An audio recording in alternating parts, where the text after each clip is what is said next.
Well, sarap sa pakiramdam, nakabalik pa. Nalo kami sa last game namin before break. So,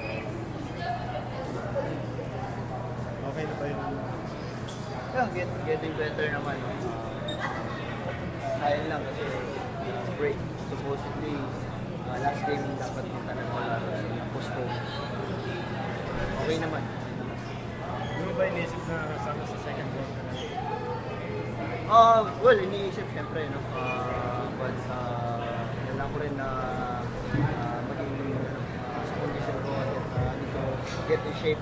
Kasi, well, no, prepare na rin ko sa game. Malaking bagay sa akin itong game na ito. Sa preparation. Practice. Maglalaro ka sa Quinto tsaka sa So, yung mga mapasama sa final. Of course, hindi naman ako willing to anything for the practice.